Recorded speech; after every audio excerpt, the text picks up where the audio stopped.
Chairman and members of the Board of Directors,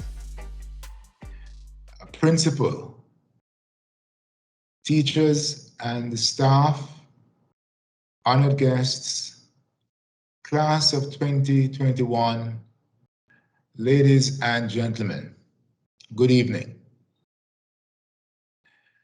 I consider it a great honor and privilege to have been asked to be your keynote speaker at this, the 60th anniversary and graduation celebrations of a great iconic Jamaican institution of secondary education and my alma mater, the St. Andrew Technical High School, or STATHS. First and foremost, my sincere congratulations to all our 160 graduates and to your parents and guardians. This is a great day in your lives, one that you will surely never forget. Today marks a transition from one phase of your life to the next. For many of you, the transition will be from fifth form to higher learning. For others, the transition will be from school to the world of work. It has been a struggle to get here, but you have made it.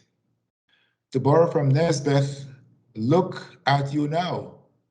Be happy. Today, it is celebration time. And in your celebrations, remember that you could not have made it here entirely on your own. Someone helped you somewhere along the way. A parent, a grandparent, another relative, a neighbor, a teacher, or just someone else who cared. You owe a debt of gratitude you'll never be able to fully repay. Whether relative or stranger, let your benefactor know that you understand the impact he or she has had on your life. Make a call, send a text, give a hug. Plant the seed of gratitude today, and you will reap a rich harvest from it tomorrow. And I know you, the graduates, and your parents and guardians would want me to say thanks to those who have kept STATS the peaceful place of learning on Spanish Town Road that it has been for all of these years. We all know that the school sits in the middle of communities that are economically depressed and have differing political allegiances. But over the past 60 years, in an unbroken line of service, our 12 inspirational principals and their staff have kept the school safe. Today, we remember with gratitude those leaders who have held the line. From the foundational Mr. E.G. Roper and Mr. John Austin Holmes, through the legendary Mr. S.W. Isaac Henry, to our much beloved Dr. Curleen Christie, to our current energetic and creative Dr. Warren Hibbert. They have all preserved the school as an oasis of peace and learning in the desert. As you would imagine, I quite like books. I make a living from books. So I would like to engage you this afternoon in reading 4 chapters of a book about you, your past, present, and future. The first chapter tells the story of the past of your school. The fact is that amid an inhospitable environment of sometimes warring inner city communities in Kingston and St. Andrew, this country witnessed the birth and growth of a school that has kept its head high and held its own with the very best in the entire Jamaica. In the years just before independence in 1962, Sir Florizel Glasspool, then Minister of Education, who later became Governor General, conceived of the technical high school as a means of expanding secondary education to meet the growing demands of the new labor force. So STATHS began on 10 April 1961 as a co-educational secondary level institution with a population of 120 students and an academic staff of 8 to provide qualified graduates in every field of employment, not just in the white-collar professions. This was concretized with the merger of STATHS and the St. Andrew Trade Training Center in 1971. For several years after this merger, this was a source of irritation to some in the student body who were reluctant to associate with others who intended to dirty their fingers for a living. Still, in those early days, there was maintained a division between the two. The trades was a vocational course which lasted for 2 years. The academics, called the technical stream, was a 4-year program. But even when pursuing academics in the 4-year program, there was the requirement to be exposed to a life skill such as carpentry, electronics, or physical education. Commercial practice had been introduced in 1972 to enable girls to be trained in business skills, including typewriting and taking shorthand. I entered the school in 1973, and along with a few male friends, we convinced the administration to allow us to enter commercial practice on the pretext that we were interested in learning business skills. In 2000, the technical and vocational streams of the school were fully integrated and a common curriculum and schedule of classes instituted. I know that this integration, which was the result of policy directives from the Ministry of Education, continues to be a source of some concern, and some tweaking may be required. But let us not lose sight of the big picture. The fact is that 60 years have been both a great leveler and a great teacher. We have learned that Jamaica needs both the artisan and the artist, the white-collar professional and the hard hat worker, the gloved hands of the surgeon and the greasy fingers of the mechanic, the learning and erudition of a law professor and the skilled craftsmanship of the cosmetologist, the man of business and the man of God. To my way of thinking, therefore, STATHS has been a wonderfully successful experiment in testing the limits of the possible. We, her present and former students, drawn from country and town and all walks of life in between, following our separate dreams and interests, receive the foundational instruction necessary for us to have excelled in almost every field of human endeavor. In the diversity of our backgrounds and preferences, in the excellence and multiplicity of our contributions to society, both in and outside Jamaica, and in remaining true to the vision of our founding patriarchs, we, the students of STATHS, past, present, and future, represent the true and authentic faces of the Jamaican people. This then opens the second chapter to which I invite your attention: the achievements of your school, the St. Andrew Technical High School. Notwithstanding its location and its changing modes of dual education, your school has not merely survived, it has thrived. From the 120 students and 8 staff in 1961, STATHS now has a student population of about 1,600 and an academic staff of 90 teachers and administrative and ancillary staff of 50 persons. I would like to believe that my own advocacy in 1977 with then Principal Isaac Henry for the establishment of a sixth form made some small contribution to his decision to start an advanced level, A-level program at the school in that year, 1977, a time when it was unthinkable for technical high schools to implement such a program. News of the commencement of the program came too late for my own personal participation, as by then I had made commitments in the world of work. In 2009, we had our first set of grade 7 students and the commencement of the 5-year program leading to the 5th form. In sports, we have been and continue to be a force to be reckoned with. STATHS has made an indelible mark on the Inter-Secondary School Sports Association. The school has produced Olympians, Michael Frey, Ruth Samuels, Isa Phillips, and Peter Aldrich. Some of our athletes have received scholarships to study overseas. Aishi Campani and Kamika Witter are two recent examples.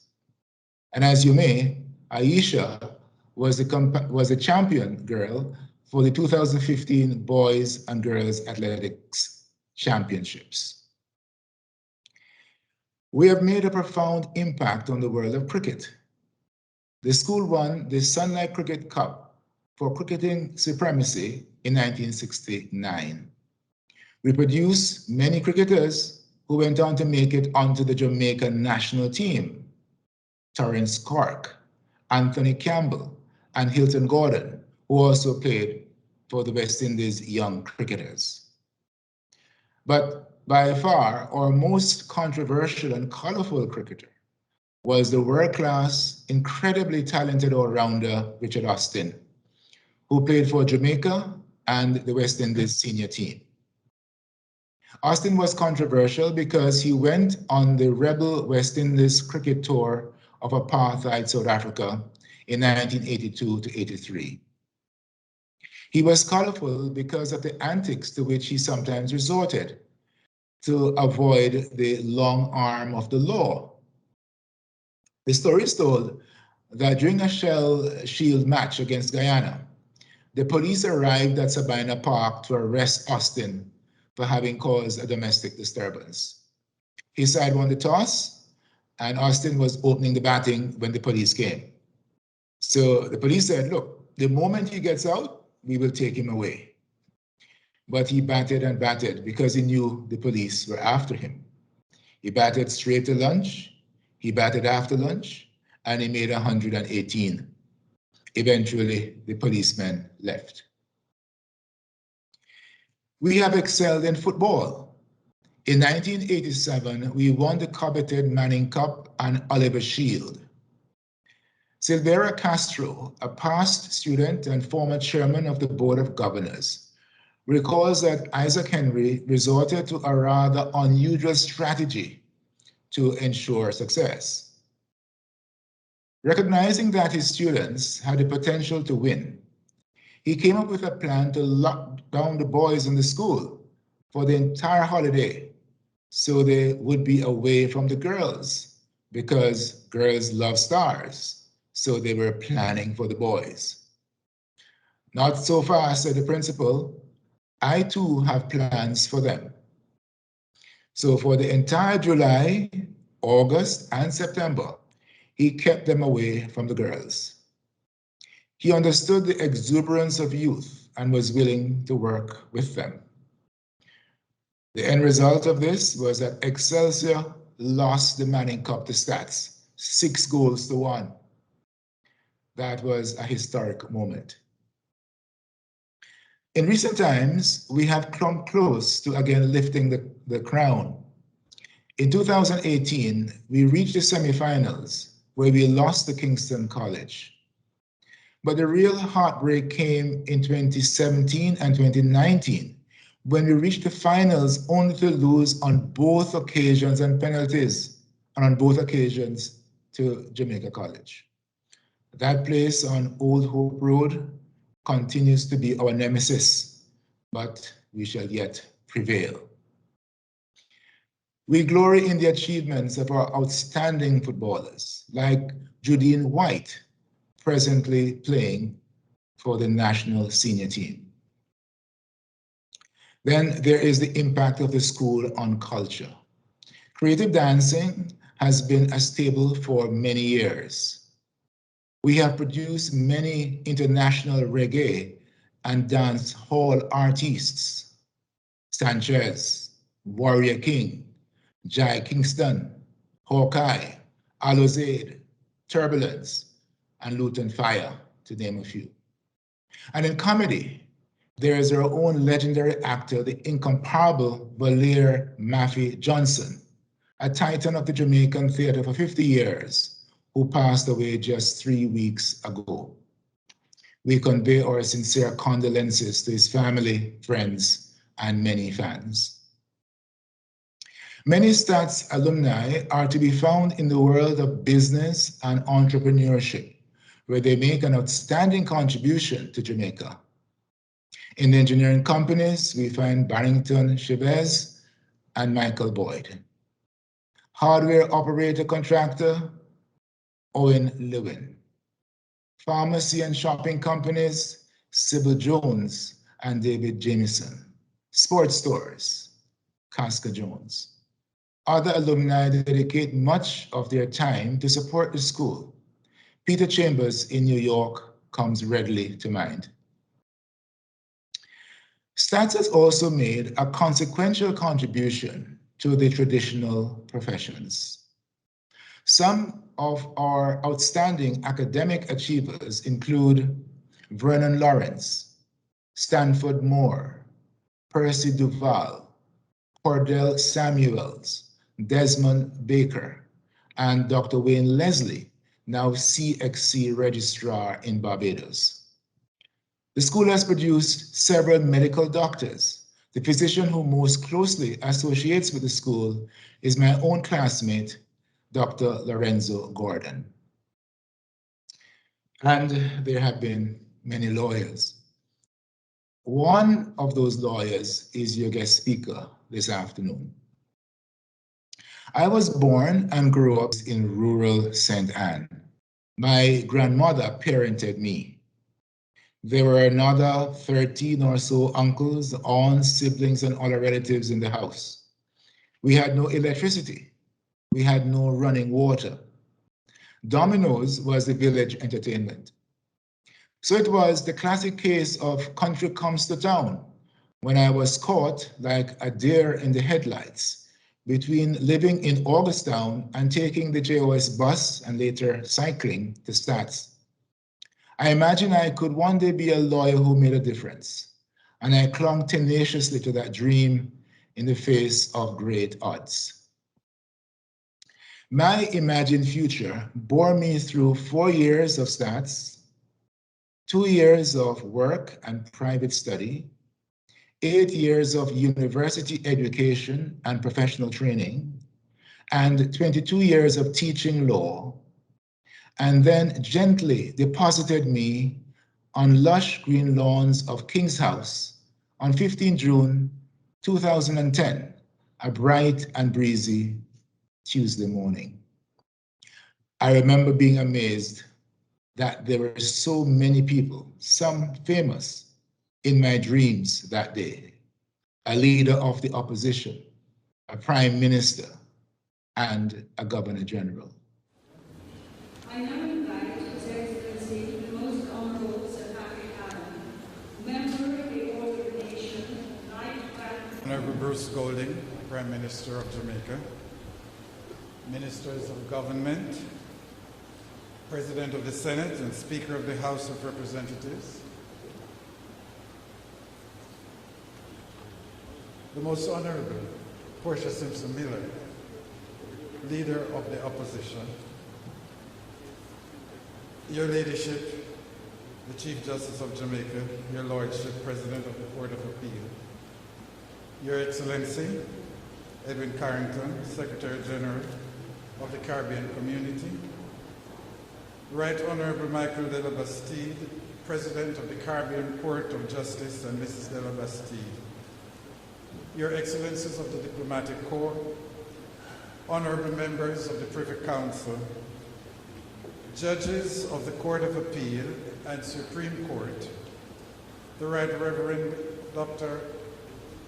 the Honorable Alfred Reed, Lord Bishop of Jamaica, and the Grand Cayman, Professor Winston Anderson, distinguished guests, ladies and gentlemen. From the austerity of a rustic upbringing in a rural community in the 1960s in St. Anne, to secondary education in a school surrounded by depressed inner city communities in Kingston, to a home in Augusta, St. Anne.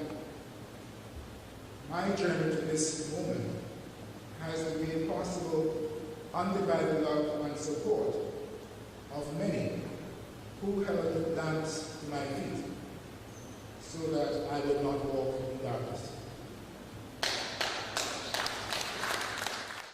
That was an important day in my life.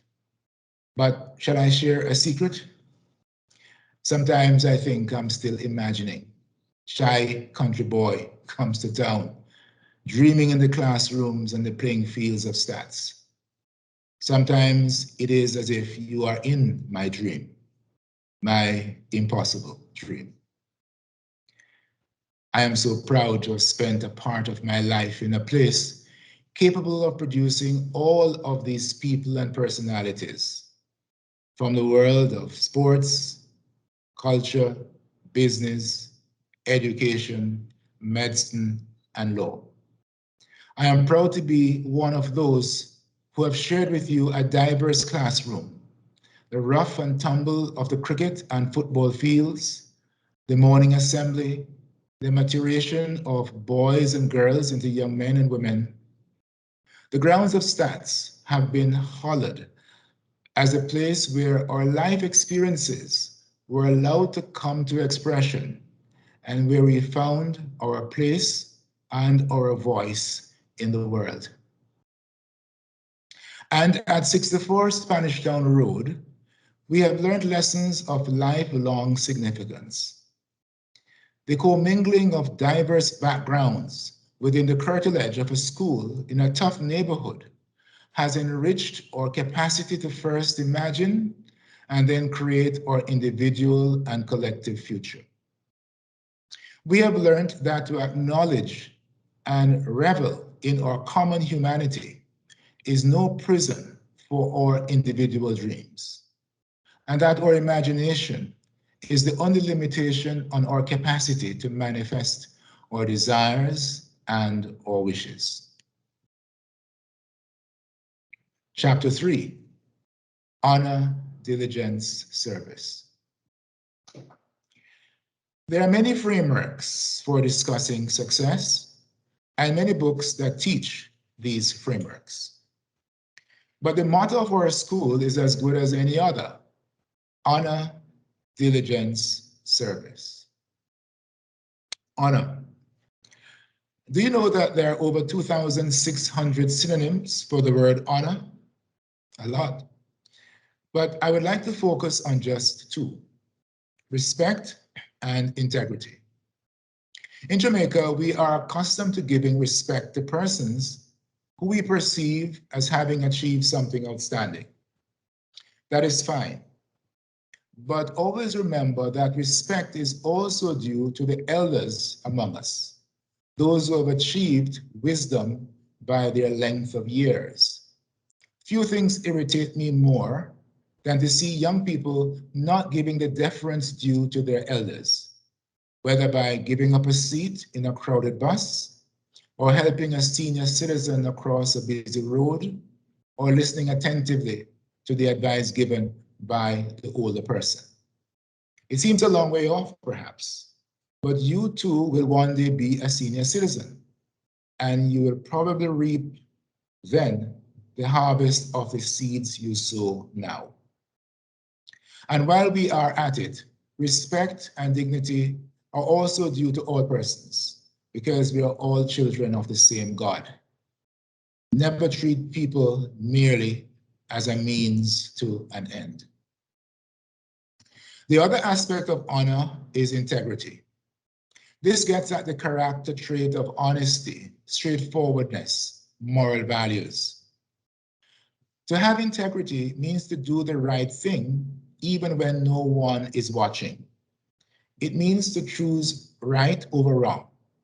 You will not get very far in life if you do not have a moral compass to guide you. For me, the church played a very important role in whatever moral discipline I have been able to bring to my life. Diligence. Diligence means working hard and working carefully. There are many pithy sayings that capture the essence of this value. Arthur Brisbane, a famous newspaper editor based in New York, was fond of pointing out that the only place that success comes before work is in the dictionary. But the best adage belongs to the poet Henry Wadsworth Longfellow. He said, "The heights by great men reached and kept were not attained by sudden flight, but they, while their companions slept, were toiling upwards through the night." And my own grandmother always said, if something is worth doing, it is worth doing well. Now, I will not lie to you. Hard work is the only ticket I know to success. But I will share another secret. Find something to do that inspires you, and it will not seem like hard work. The Indian mystic Patanjali had a most profound definition of inspiration, one which I taught my own children and which I share with you today. He said, when you are inspired by some great purpose, some extraordinary project, all your thoughts break their bonds. Your mind transcends limitations. Your consciousness expands in every direction. And you find yourself in a new, great, and wonderful world. Dormant forces, faculties, and talents become alive. And you discover yourself to be a greater person by far than ever you dreamt yourself to be. Service. We all have responsibilities for ourselves and for others.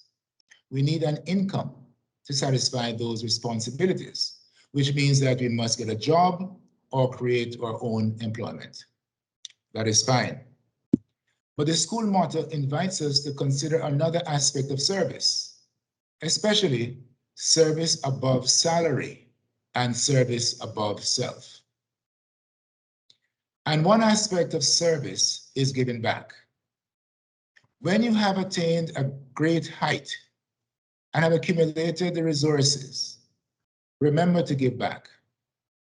You can choose to whom you give back, your relatives, your community, your school.